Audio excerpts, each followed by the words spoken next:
Many of us walk through life carrying an accumulating weight, an ambient, persistent feeling that we are broken, defective, and constantly falling short. We have internalized a system that evaluates our worth based on our mistakes, a bureaucracy of condemnation. For centuries, institutions, most notably historical Christianity, treated human flaws as a fatal error code. The focus shifted to the identification of wrongdoing, placing people under a yoke of perpetual guilt. This policing of transgression strayed from the architect's intent. Instead of elevating human potential and recognizing our foibles as a normal part of development, the prevailing structure narrowed its vision to managing human decay. Curious, slightly leaning in, this entire framework, the assumption that humanity is a shattered statue of former virtue, rests on the translation of a single word. In both the ancient Hebrew and Greek texts, the word we frequently translate as sin is an archery term. It translates to missing the mark. If sin is defined by the mechanics of aim, then failure provides a data point rather than a moral verdict. It is an objective feedback loop, the coordinates needed to analyze a trajectory, adjust the stance, and try again. To see how the feedback loop became an error code, we have to trace the diverging historical interpretations of the Adam and Eve narrative. In the 4th century, Augustine looked at their decision to step outside of divine direction and labeled it original sin. This established a roadmap where a catastrophic inherited crime condemned all of humanity from the start. Earlier thinkers like Irenaeus read the same texts and saw something else. Alongside many global and Jewish traditions, they viewed the Garden of Eden as a sheltered, infant-like nursery. Leaving that nursery represented a developmental graduation. Stepping out into the world marked the birth of human moral agency and responsibility. Cross-cultural mythologies echo this pattern. Consistently, these stories present exile as the requirement for acquiring wisdom and learning stewardship. Under this lens, we are maturing apprentices working inside an open-ended workshop. In this environment, mistakes are an expected part of the process. Recognizing the fall as a graduation alters our psychology. It replaces the paralyzing shame of an inherited crime with the active pursuit of personal mastery. Surviving that pursuit of mastery requires a specific mechanism. An apprentice learning in the real world needs a way to absorb failure without giving up. In physics, closed systems inevitably decay into disorder, a process known as entropy. When human behavioral frameworks are fueled by shame, harsh criticism, and rigid legalism, they operate as closed systems. The energy drains out and the system collapses. Open systems operate differently. Because they are powered by forgiveness and reciprocity, new energy enters the loop. This prevents internal decay and allows the system to flourish. Grace functions as the energy that allows a person to absorb the impact of a failure, recalibrate, and draw the bow again. Shame-based sin management fails to produce growth because it lacks this input. Grace is the systemic requirement to keep the engine running and prevent human entropy. Applying this paradigm means making a conscious choice to leave the wilderness of sin management and enter the workshop of restoration. Managing sin forces a person to look backward at the exact angle of every past failure. Intentional restoration focuses the eyes forward on the capacity to build. The primary obstacle is the noise, the scream of external judgment, and the echo chamber of guilt. To silence the scream, we have to tune in to a softer voice. We require a resonant frequency of grace to act as a signal booster for the compassion and love already innate within us. The architect of this workshop never departs when we miss the mark. Instead, those missteps and the adjustments required to correct them become the raw materials used for our development. We are not permanently broken. We are apprentices learning to hit the target, carefully designed. Quiet, intimate. We often live with a specific, silent anxiety, the fear that a single mistake will permanently ruin us. For centuries, Western thought has operated inside the courtroom model. In this view, humanity enters the world carrying an unpayable legal debt known as original sin. This creates a statue culture. We are expected to be perfect figures of virtue, where any sin is seen as a terminal flaw that shatters the entire self. This paradigm functions as a pharmacy of control. Instead of fostering growth, it manages a perceived terminal illness of human depravity, trapping people in a loop of shame where repair seems impossible. This misunderstanding of human development has deep roots. Prior to the 20th century, society treated children as miniature adults, expecting them to maintain adult decorum or remain silent, as seen in the restrictive, formal expectations of early photography. The workshop model, rooted in the thinking of the early theologian Irenaeus, offers a different starting point. It suggests humans were created as infants, meant to grow. In this light, the biblical bite of the fruit was a premature, inevitable reach for maturity, the kind of error any child makes in a nursery. Seeing ourselves as apprentices in a workshop shifts the focus from legal acquittal to the chronological stages of moral growth. This journey follows a clear ladder. At level 1, early childhood, morality is defined by consequences. Decisions are driven by a need to avoid punishment or get a reward. Children have no internalized sense of right or wrong. They only understand outcomes. Between the ages of 8 and 13, the focus moves to level 2, conventional morality. This is the stage of fitting in. The goal is to meet social expectations and be seen by the tribe as a good person. Formal rules and laws, like the 10 Commandments, provide essential platforms during this phase. They offer a stable platform for maintaining social order before an individual is ready to question the why behind the rules. During these years, our idealism is borrowed from the group.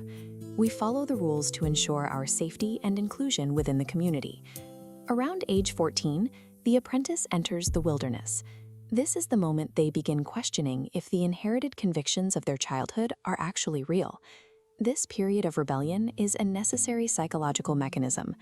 To move from external obedience to internal conviction, a person must test these boundaries for themselves. Without this friction, a moral code remains a set of borrowed instructions rather than a part of the self. This often leads to a period of cynicism of survival. The simple ideals learned in the nursery clash with the complex, often unfair reality of the adult world, leading to a deep sense of demoralization. To move forward, the individual has to reject what feels false. They test their moral standards against their own experiences to see which ones hold up under pressure. Only by surviving the wilderness can an individual forge the self-binding principles necessary for true adulthood. Those who emerge enter level 3, post-conventional morality. James Fowler called this conjunctive faith, the point where the individual finally enters the adult workshop. Laws are no longer seen as rigid, unchangeable rules.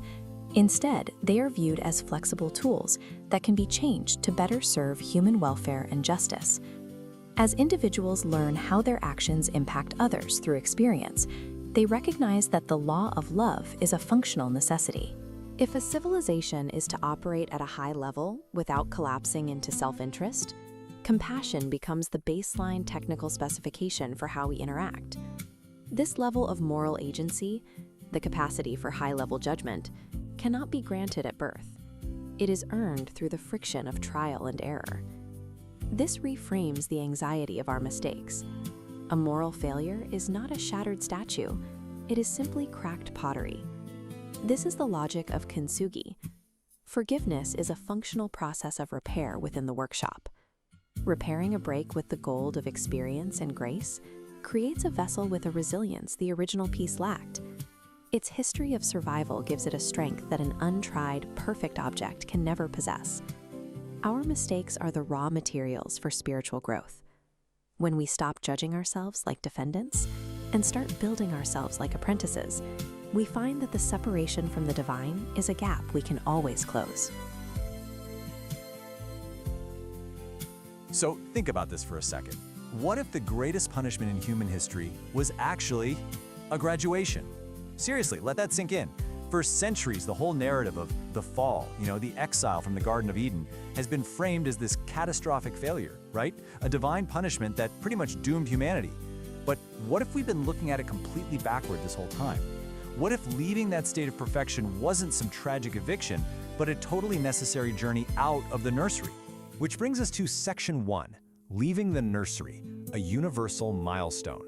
To really get our heads around this, we need to zoom out a bit, because this isn't just some Western theological debate. This is a deeply, universally human reality. Okay, let's dive into this. When you take a bird's eye view of global mythology, you start to see an absolutely incredible pattern popping up everywhere.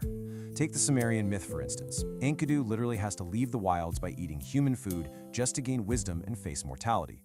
Or look at Inuit traditions. They speak of this time of constant light and no death, right?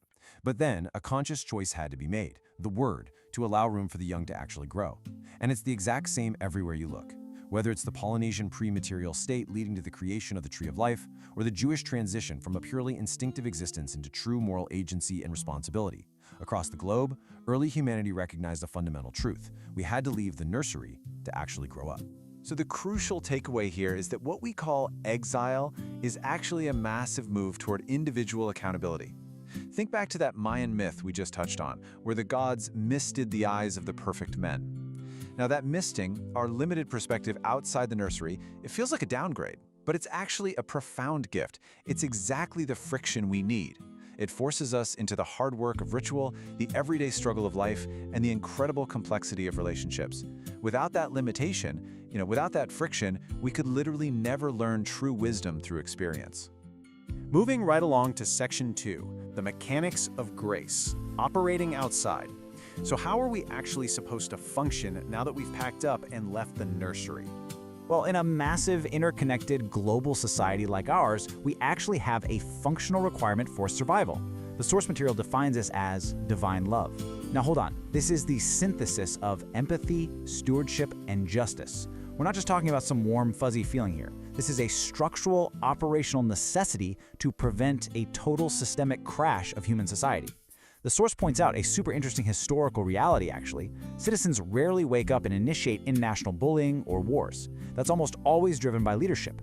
But there is a notable exception to this rule: religious fanaticism. Why? Because it inherently ignores those functional requirements of empathy and justice. To survive out here, outside the garden, empathy and justice aren't just optional add-ons. They are absolute load-bearing pillars. And this brilliantly illustrates a really important question. How do we interact with that system? Ask yourself, are you a reservoir or are you a conduit? Look, if forgiveness is hoarded, if we're stingy and only hand it out to those we think are deserving, we're acting as a reservoir. And the source data gives a strong warning here.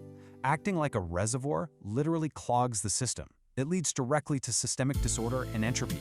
But as a reflection of the architect's grace, humanity is designed to act as conduits.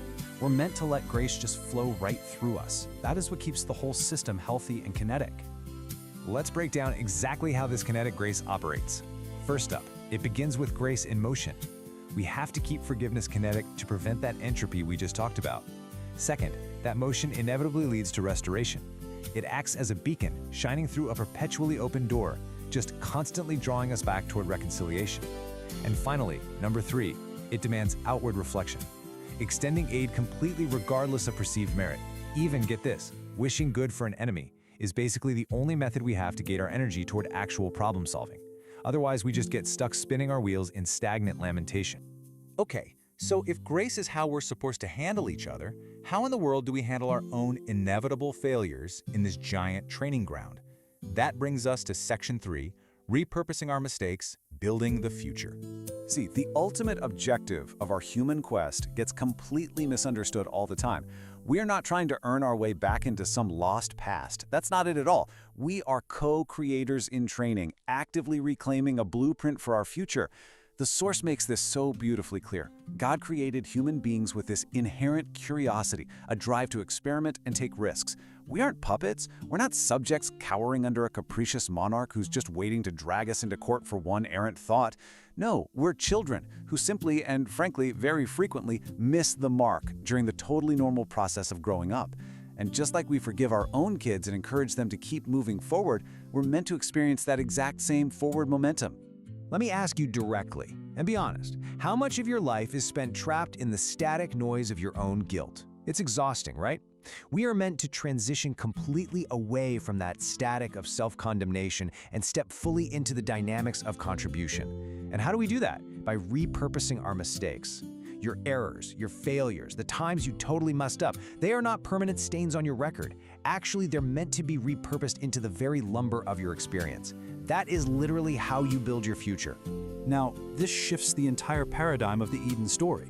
The exile, the hard work outside the garden, these are metaphors for our mistakes and the hard work of tilling our education to build that future. Therefore, separation from the divine isn't some imposed exile from on high, it's a self-exile. It's rooted right in our own shame. Mirroring the narrative of Adam and Eve, when we make mistakes, we feel shame. And what happens when we feel shame? We hide.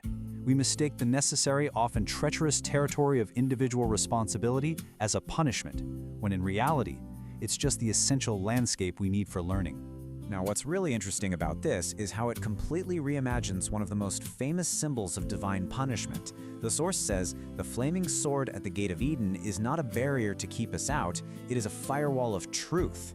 I absolutely love that. It's not there to punish us at all. It is a protective mechanism. It ensures that we are purified and mature enough to handle the immense, staggering weight of existence outside the nursery.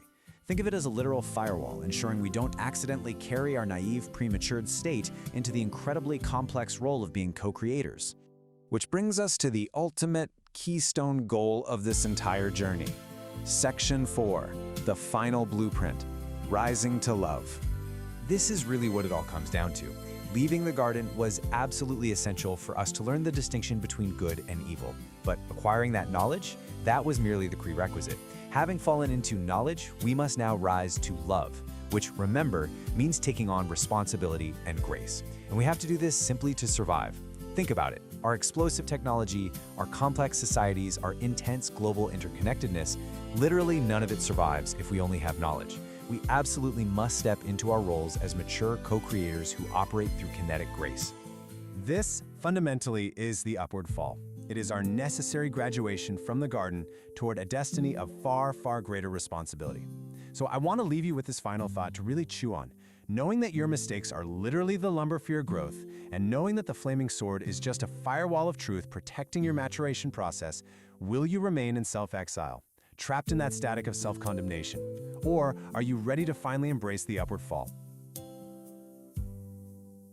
Canvas was blank.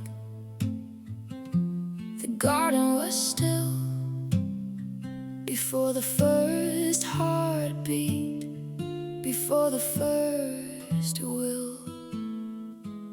You didn't paint us to hang on a wall, static and perfect, never to play ball. You breathed into clay, a beautiful soul, to learn through the breaking perfection. The goal, beauty isn't found in a statue's cold stone, but in wisdom that's harvested from mistakes that were sown. Oh, the tree of the knowledge, the bite falls high, the weight of the choice reaches for the sky. From the Garden of Eden to the hill of the tree, where forgiveness is reaching, a branch meant for me. The tree of life is waiting, branch by branch we grow through the pain of the journey. It's your love that we know. The broken are beautiful, the scars tell the truth of the pride of the aging and the fire of youth. Each mistake was a burden that paralyzed deep, a weight in our hearts we endlessly weep. But the tears that we cried are the brush in your hand, painting grace on our soul for mistakes that were grand. At the tree of the crossroads at Calvary's wood, the bad is transformed into permanent good. Like a stone in the current, our guilt is cast wide to the depths of the ocean, carried out with the tide. The soul is restored, the paralysis ends as the teacher and students become again friends. Oh, the tree of the knowledge, the bite falls high, the weight of the choice